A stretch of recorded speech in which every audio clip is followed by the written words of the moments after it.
원한이라는 말이 4번 나옵니다. 비유에 2번, 설명에 2번. 원한, 마음이 짠하죠. 공감 언어입니다. 살다 보면 원한이 맺힐 때가 참 많습니다. 우리나라 대표적인 정서가 한 아닙니까? 한 맺힌 민족. 나라든 개인이든 그리고 가정이든 한이 맺히면서 사람과의 관계에서, 일과의 관계에서 원한을 많이 얘기하게 됩니다. 당시 한 과부도 그랬습니다. 가족도 없습니다. 돈도 없어요. 힘도 없어요. 그리고 사람들은 무시합니다. 재판관을 찾아갔습니다. 이게 형사건인지 민사건인지 행정건인지는 몰라도 당시 분위기는 그저 재판장의 한마디가 다 결정하는 그런 시대였으니까. 근데 이 사람이 하나님을 두려워하지 아니하고 사람을 무시하는 재판관입니다. 자기가 자기에 대해서 그렇게 얘기를 해요. 나는 하나님 두려워하지 않고 사람을 무시하지만 하고 얘기할 정도로 자타가 공인하는 사람입니다. 예수님도 이 사람을 불의한 재판관이라고 얘기할 정도입니다. 이런 사람도 이 과부의 원한을 결국 들어줬다는 얘기예요. 왜? 하도 찾아와서 번거롭게 나중에는 괴롭게 할 것 같으니까 아이 그냥 빨리 들어주고 말지, 그래서 들어줬다 하는 비유를 말씀하시면서 7절에 하물며 하나님께서 그 밤낮 부르짖는 택하신 자들의 원한을 풀어주시지 않겠느냐, 오래 참으시겠느냐, 속히 그 원한을 풀어주시리라. 그러나 인자가 올 때에 세상에서 믿음을 보겠느냐, 주님께서 말씀하셨습니다. 불의한 재판장과 의로운 하나님을 대비시키는데 사정하는 사람은 똑같아요. 가난한 한 과부든 성도들이든 간절한 원한이 있는 거예요. 그런데 대상은 다르죠.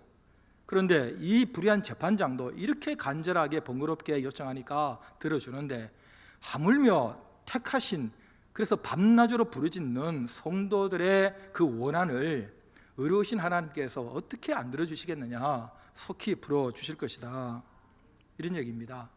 그런데 문제는 원한이 뭐냐는 거예요. 성도들에게 무슨 원한 맺힐 게 있습니까? 원수를 사랑하라 그랬는데, 그리고 다 용서할 수 있는 예수님의 마음을 가졌는데, 하나님이 다 보상해 주신다고 믿고 다 의지하고 맡길 수 있는 성도들에게, 착해도 가장 착해야 될, 넓어도 가장 마음이 넓어야 될 성도들에게 무슨 원한 맺힐 게 있길래 이렇게까지 하나님 앞에 풀어달라 하고 하나님은 풀어주시겠다고 하는가? 여러분들에게 원한이 있습니까? 저에게는 원한이 좀 있습니다. 맺힌 게 참 많습니다. 저는 살다 보니 이것저것 한스러운 것이 분명히 있습니다. 억울한 게 있고요, 필요한 게 있고요, 오래된 게 있고, 왜 이거 안 풀어주는지 모르겠어요. 왜 그 사람 그냥 두는지 모르겠어요. 왜 이렇게까지 하나님께서 가만히 계시는지 모르겠어요. 전부 다 이런 것들이 갈증이고 필요하니까 내 속에서 한스러울 정도로 그렇게 가슴앓이 하는 것들이 사람마다 다 있더라는 거예요. 사람마다 있어요. 말 안 해서 그렇지 범위가 넓고 그 내용 목록이 다양하긴 하지만 사람마다 다 그 하나 정도는 제발 그만큼은 그 사람만큼은 하는 그런 게 다 있더라는 것입니다. 제가 우리 교단 총회 재판국에 있다 보니까 개인과 또 교회와 교회, 노예와 노예 이렇게 해서 올라오는 이 모든 소송건이 얼마나 절절한지 모릅니다.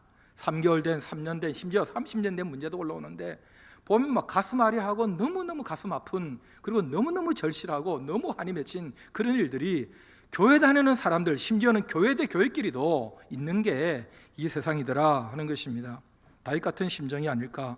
시편 41편 9절 10절에 보니까 내가 신뢰하여 내 떡을 나눠 먹던 그 나의 가까운 친구도 어느 날 나를 대적해서 그의 발꿈치를 들었다.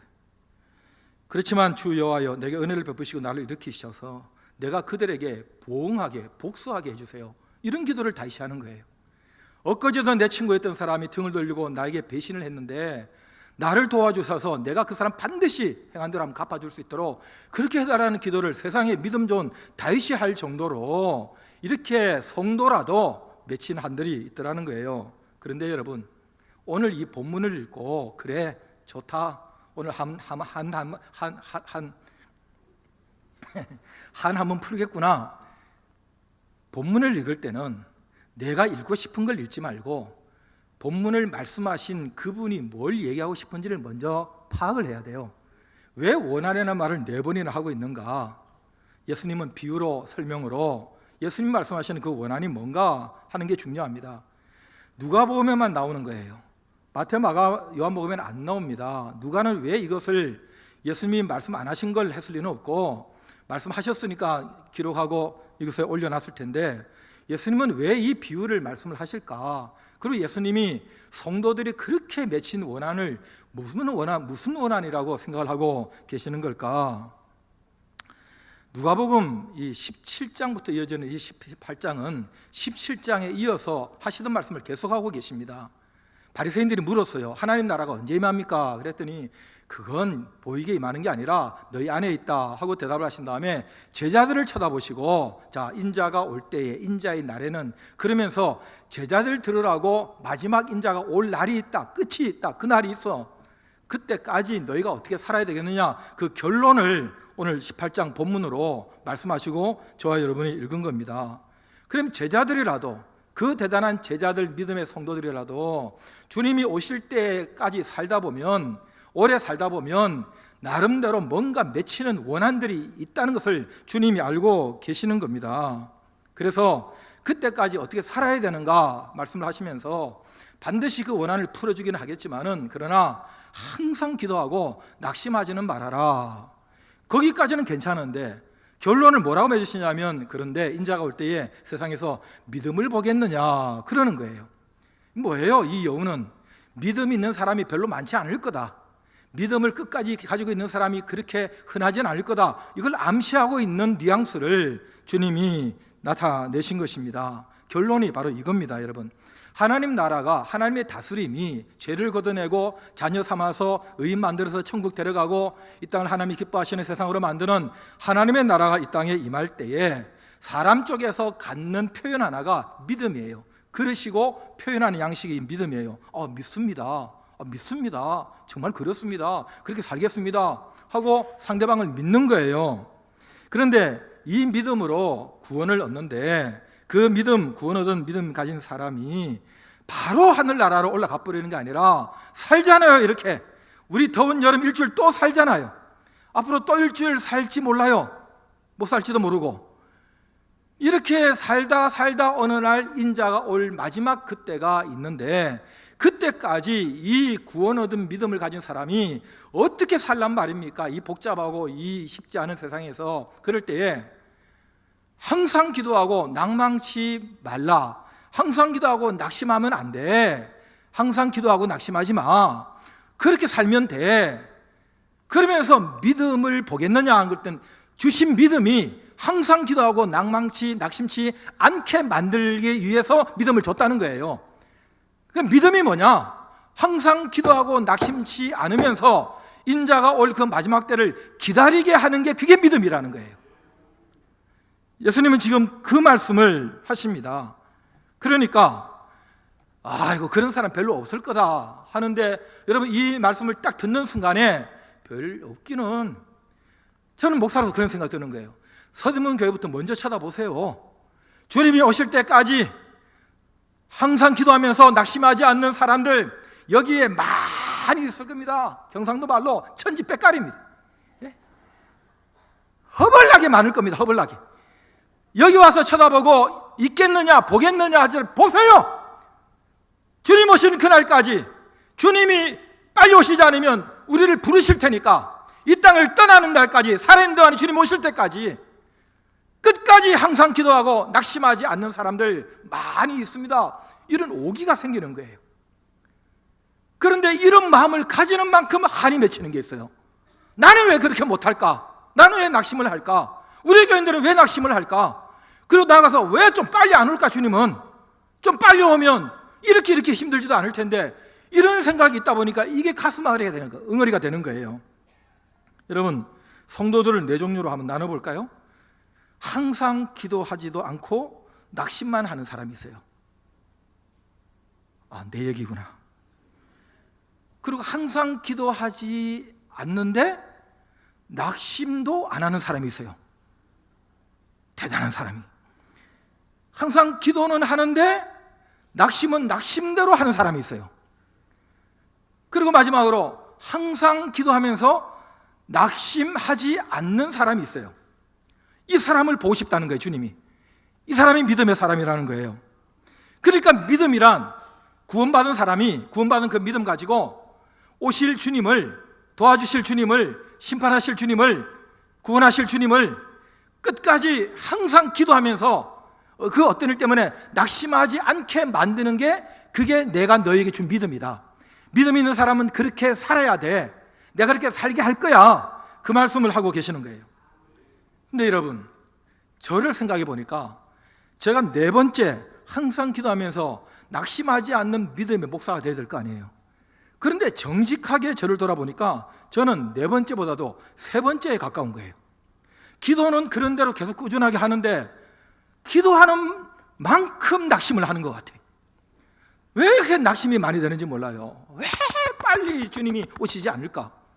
왜 나는 이 모양밖에 되지 않을까? 왜 이렇게 힘들기만 할까? 왜 하나님은 이걸 채워주지 않을까? 왜 하나님은 응답해 주지 않을까? 왜 하나님은 좀 능력으로 기적을 나타내지 않을까? 하고 계속 생각만 해도 낙심이 되는 거예요. 절망이 될 때가 있는 거죠. 그리고 필요한 게 한두 가지입니까, 여러분? 그런데 제가 기도해서 얻은 게 거의 없어요. 그러니까 왜 이거 제때 안 주시느냐, 이런 마음이 있으니까 이게 기도는 기도대로 하는데 낙심이 될 때가 있더라는 거예요. 여호와의 날을 기다리는 유대인들처럼 오신 예수님을 믿은 우리 성도들은 다시 오실 예수님 오신다고 했으니까 그 날을 기다리고 있는 것이 이게 그래서 별 수 없이 이게 원한 같은 한이 되더라는 거예요. 왜? 그 날이 오면, 주님이 오시면 내가 알지 못하는 것들이 다 알려지게 될 것이고 내가 이해하지 못한 것들이 이해하게 될 것이고 지금 내가 힘들어하는 이런 모든 문제가 다 정리가 될 것이고 더 이상 힘들지 않을 것이고 더 이상 아프지 않을 것이고 더 이상 배신당하지 않을 것이고 더 이상 배신하지도 않을 것이고 이 땅에 내가 예수님의 제자로 성도로 살아가려고 하는 모든 나의 몸부림에 대해서 책임져야 되는 모든 일들에 관해서 주님이 오시면 다 정리가 되니까 빨리 주님 좀 오세요. 그리고 그 오신 이후에 우리에게 주신 놀라운 선물과 그 세상은 얼마나 좋은 세상입니까? 사업하시는 여러분들 골치 안 아픕니다. 봉급 줄 일 없어요. 여러분 돈 때문에 고민할 일 없어요. 아픈 것 때문에 고민할 일 없어요. 말하는 애새끼 때문에 신경 쓸 일 없어요. 어른들 가족들 모시려고 내가 뭐 골머리 하는 그런 일도 없어요. 어떻게 내가 집에 가서 또 오늘 또 같이 살까? 어떻게 내일 때 직장 갈까? 그런 게 없다니까요. 월요병이 없어요, 천국에는. 여러분 이런 모든 것, 또 악한 놈들, 나쁜 놈들, 교회를 핍박하고 하나님을 거스르는 모든 자들, 인자가 올 그때에 전부 다 정리하신다는 거예요. 행한 대로 갚아준다 그랬습니다. 조금이라도 잘한 건 다 보상받을 거고 잘 받은 거 하나님께서 그냥 두지 않는다고 하니까 여러분 이 모든 것들 내가 이 땅에서 적응하기 어려운 이 세상, 천국 시민 되고 말씀대로 살려니까 천국 아니고 말씀대로 살지 못하는 세상, 예수님이 음란하고 죄 많은 세상으로 말한 이 땅의 문화, 여기에서 거룩하고 깨끗하게 정직하게 참으면서 용서하면서 살려니까 너무너무 성도들이 힘든 거예요. 나는 별로 안 힘든데, 나는 뭐 재밌기만 하고 난 좋기만 한데, 그런 분들이 계세요. 그런데 여러분, 바울이 예수님 닮은 사람 바울? 그럼 나도 예수님 닮은 바울처럼 살아야지, 이런 생각을 교회 몇 달 이상 다니는 사람들은 다 하게 되는데 이런 얘기를 합니다. 데살로니가전서 5장 16절에 항상 기뻐하라, 쉬지 말고 기도하라. 그 다음 뭡니까? 범사에 감사하라. 그 다음 뭡니까? 그겁니다. 이는 그리스도 예수 안에서 너희를 향하신 하나님의 뜻이니라. 하나님 뜻이 뭡니까? 애고 어른이고 하나님 뜻이 뭡니까? 이 상황에서 하나님 뜻이 뭡니까? 그걸 왜 묻습니까? 하나님께서 어떤 상황에서도 내 뜻이라고 얘기를 해놨는데 내가 지금 기뻐할 때입니까? 내가 지금 기도가 나와요? 내가 지금 감사하냐고요? 하나님 뜻이 뭐냐고요? 그러니까 하나님께서 데살로니가 5장 16절을 봐라. 그래가지고 보니까 항상 기뻐하라, 쉬지 말고 기도하라, 범사에 감사. 이거 말고 그 인간 어떻게 될지, 우리의 진로가 어떻게 될지 그거 얘기하라고요. 하나님 뜻이 뭔지 주여 말씀해 주시 하고 했더니 하나님께서 데살로니가 5장 16절을 봐라. 봤다니까요. 하나님께서 어떤 경우에도 이게 뜻이라고 얘기했으면, 야, 이게 뭔가 이거대로 살아야 되는데 그 뜻대로 여기에 더 붙들려서 실험을 하지 않고 일단 힘들고 귀찮은 건 치워야 돼. 그리고 빨리 응답해서 뭐 해결하라고 이런 마음을 성도들이 갖더라는 거예요. 그런데 이런 말을 한 사도 바울이 그의 일생을 다 산 후에 마지막 유언 같은 고백, 죽음 직전에 쓴 마지막 편지 디모데후서 4장 7절에서 이런 말을 합니다. 나는 선한 싸움을 싸우고 달려갈 길을 마치고 믿음을 지켰다. 인생이 뭐냐? 싸우는 것이고 끝까지 달려가는 것이고, 그리고 그 길에서 하나님 나에게 주신 이 믿음을 끝까지 지켜내는 것이다. 이 믿음을 지켰기 때문에 나를 위하여 의의 면류관이 예비되었다. 믿음을 지킨 사람에게 잘했다 하고 면류관을 주신다는 거예요. 세상에서 믿음을 보겠느냐 하신 주님께서 믿음을 지킨 사도 바울이 저 지켰습니다, 그러니 나에게 면류관 주세요, 그렇게 말을 하고 있다는 겁니다. 여러분, 히브리서 11장에 보면 믿음의 용들이 쫙 나오고 그 마지막 앞절인 39절에 이런 말이 나옵니다. 이 사람들은 다 믿음으로 말미암아 증거를 받았으나 약속된 것은 받지 못하였다. 약속은 메시아 예수가 온다는 약속이었습니다. 그 시점이 안 돼서 보지는 못하고 만나지는 못했지만은, 그러나 증거를 받았다. 믿음으로 받았다. 뭐예요?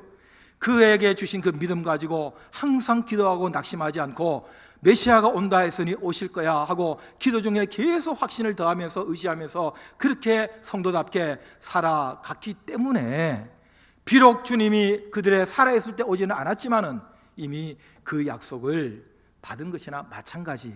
이것을 우리는 두 자로 믿음이라고 얘기한다. 여러분, 예수님이 다시 오셨습니다. 다 믿어요. 나를 만난 사람들은 장봉생이 존재한다는 것을 다 믿어요. 그러나 보지도 않은 사람들이, 알지도 못하는 사람들이 예수님이 온다 믿는다면 그 믿음은 진짜 믿음이에요. 예수님이 온다고 했으니까 오실 날을 기다리면서 어떻게 살아야 될까, 그렇게 산 사람들을 보고 히브리서 11장은 믿음으로 살았다, 그렇게 말을 하고 있더라는 것입니다. 예를 들면 이런 거예요. 엄마가 낮에 나가면서 애 보고 좀 늦을지도 모른다, 그러나 저녁에 꼭 들어오니까 너 공부하고 있고 이것 좀 치우고 저것 좀 하고 있고 그리고 잘 지내고 있어라, 엄마 꼭 올게, 연락할게, 그랬어요. 그래서 엄마가 갔는데 시간이 지나고 어두워지는데도 이렇게 안 오니까 걱정이 될 거 아니고 왜 빨리 안 오지? 엄마가 와서, 엄마가 한 얘기가 있거든. 나중에 오면 내가 맛있는 거 많이 사다 주고 가족들 모여서 재밌는 잔치 해버리고 나한테 뭐 필요한 거 다 사고 선물 사고 하고 막 좋은 그 시간을 막 기다리고 있는 거예요. 엄마를 기다리고 엄마가 가져올 그 그냥 분위기를 기다리고 있는데 이게 자꾸 이제 늦어지니까. 그런데 여러분, 이 아이의 표정이 괜찮아요. 불안하지 않아요. 자신이 있어요. 그리고 할 일 다 해요. 착해요. 괜찮아요. 감사해요. 왜? 계속 엄마하고 문자를 주고받는 거예요. 계속 엄마하고 통화하고 있는 거예요.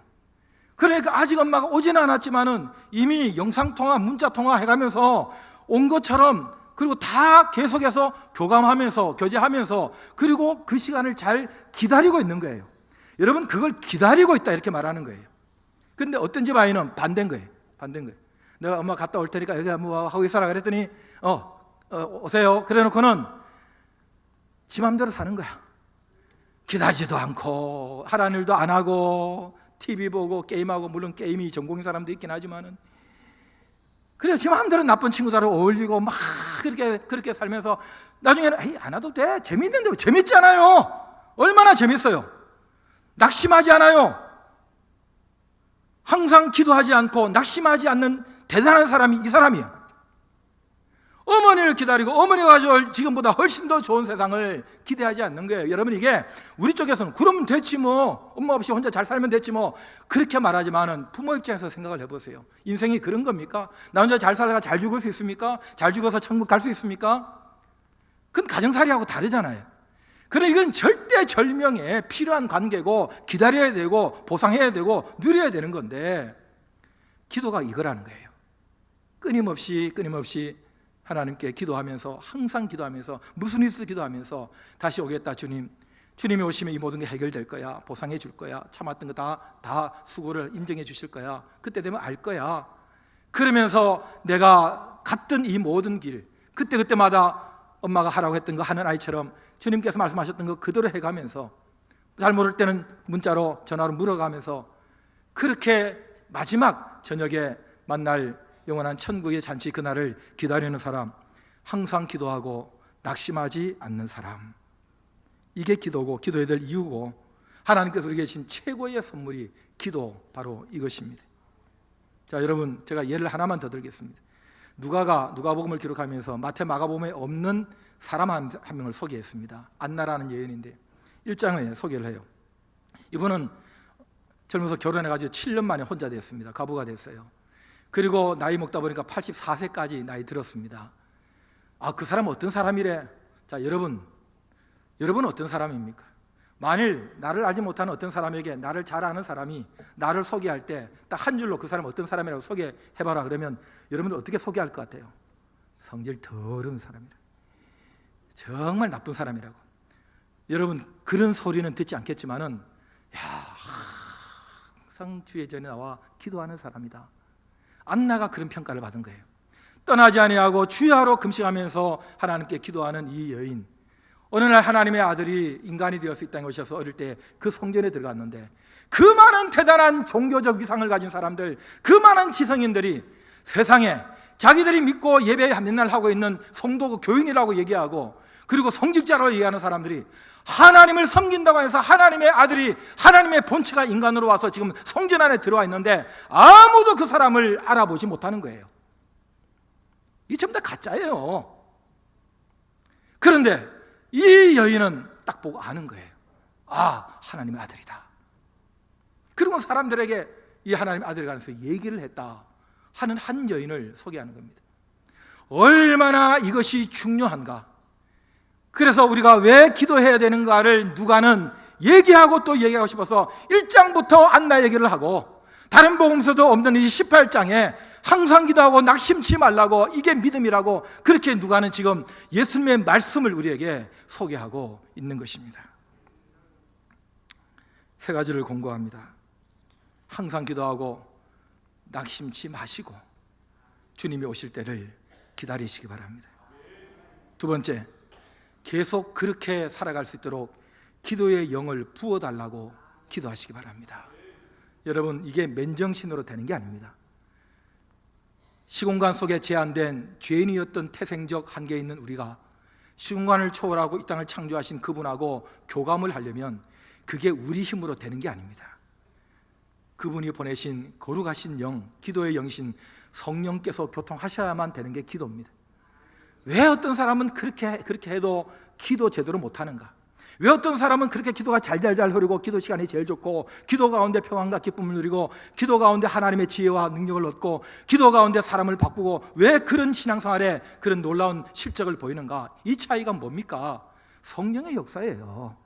그러니 기도의 영을 부어주셔서 기도하는 그 시간뿐만 아니라 내 기도했던 내용들에 성령께서 역사하심으로 하나님 주신 믿음의 사람은 주님이 오실 때까지 저래서 낙심하지 않는구나, 저래서 항상 기도하면서 직장 다니고 애들 키우고 교회 봉사하고 그러는구나 하는 것을 보여주는, 그게 바로 행함이 있는 믿음, 살아있는 믿음, 그것입니다. 마지막 세 번째, 교회에서 하는 여러 기도 모임 집회에 내가 한 번 더 참석을 좀 하세요. 여러분, 이 불이 더 붙고 싶은 사람은요, 여러 불이 붙어있는 장작불에 자꾸 같이 갖다 붙이려고 그럽니다. 그래서 꺼져가는 내불, 이 불꽃을 살려내려고 합니다. 꺼져 있는 장작들은요, 아예 관심이 없습니다. 그냥 나 혼자 조용히 살다가 조용히 죽겠다는 거예요. 재밌는 거예요. 항상 기도하지 않으면서 낙심도 하지 않아요. 그냥 재밌어요. 사는 게 그냥 그렇게 살아요. 그러나 여러분, 나이는 들어가고 죽음의 날은 다가오고 주님은 가까이 오고 계십니다. 우리는 여기서 벗어날 수가 없습니다. 인간은 그런 존재입니다. 그래서 편하게 재밌게 살다가 나 그냥 혼자 갈래요. 무서운 말 하지 마세요. 사람은 이 땅의 주인도 아니고 자기 인생의 주인도 아니고 자기 마음대로 자기가 원하는 길 갈 수 있는 그런 존재가 아닙니다. 인간은 피조물이에요. 우리가 하나님을 만났을 때 이것부터 먼저 알게 된 거예요. 내 마음대로 안 되는 게 인생이고, 나는 피조물이에요. 그분 뜻대로 내 인생, 내 생사 열탈권이 그분 손에 있다. 이거 고백해야 크리스찬이에요. 이걸 아는 사람이 성도예요. 그런데 나를 사랑하시고 그분이 나를 인도하신다니, 그 감사, 그 은혜에 보답하는 반응을 보이는 것을 우리는 믿음이라고 얘기하는 거예요. 그런데 주님이 오시지 않으니 내가 항상 감사기도 하고 항상 의탁하고 항상 기도하는 가운데 힘을 얻고 낙심하지 않으며, 왜? 소망이 있으니까, 주님이 오시니까, 그때 다 해결되니까 그렇게 살아가는 법을 배우라고 오늘도 우리를 이 땅에 살려두신 줄 믿습니다. 따로 기도 시간을 빼놓으십시오. 다 바쁘죠. 다 바쁘죠. 제가 몇 번 얘기한 적 있잖아요. 7살짜리가 그런 얘기를 했다니까요. 내 인생에, 내 평생에 이렇게 바쁜 적이 없다고. 여러분, 우리가 얼마나 바쁩니까? 얼마나 바쁩니까? 집에 있지를 않아요. 막 핸드폰 들고 다 나가요. 바빠요. 내가 얼마 전에 은퇴하신 목사님을 만났는데 왜 그리 바쁘십니까? 그러니까 백수가 가로수 한다는 말 못 들어봤나? 그런 얘기. 하여튼 어디를 가야 되고 누구를 만나야 되고 뭘 해야 되고 바빠요. 여러분, 바쁜 건 얼마나 좋은 일입니까? 할 일이 있다는 것이고 갈 곳이 있다는 것이고 만날 사람이 있다는 것이죠. 그러나 여러분, 그보다 더 중요한 게 있습니다. 주님을 만나셔야 됩니다. 주님과 따로 만나셔야 됩니다. 이게 내 남은 22시간을, 이게 내 남은 생애를 풍성하게 주님 오실 때에 보상받게 하는 믿음의 길이고 하나님과 함께 동행하는 길입니다. 따로 기도의 시간을 빼야 된다. 이건 놓치시면 안 됩니다. 가장 기본이고 가장 중요한 것입니다. 체질 자체를, 기도 체질을 만드셔야 됩니다. 내가 오늘 큐티를 하지 않았다, 말씀 펴놓고 기도 시간 가지 않았다, 하루 종일 집부동해야 돼요. 왜? 경건 체질이 됐기 때문에 그런 거예요. 기도 체질이 됐기 때문에 그런 거예요. 나는 예배도 빼먹고 성경도 읽은 적이 없고 기도라 밥 먹을 때 잠깐 아침만 눈 감고 뜯고 밥은 2그릇씩 먹고 그렇게 지내는데도 내 마음 평안해, 살만해, 재미있어. 그건 하나님도 감당할 수 없는 인간입니다. 여러분, 조심하십시오. 유기되지 않았는지, 버림받지 않았는지 잘 체크하십시오. 부모가 제 마음대로 사는 자식 내버려두면 그 자식 포기한 겁니다. 우리는 이 땅에서 100% 다 누릴 수 있는 그런 천국을 사는 사람들이 아닙니다. 누릴 곳이 따로 있습니다. 갈 곳이 있습니다. 우리는 거기를 지금 가고 있는 중입니다. 광야를 지나서 가나안 땅에 들어가야 될 사람들입니다. 충분히 걸어갈 수 있도록 믿음을 주셨습니다. 그것은 항상 기도하게 하는 것입니다.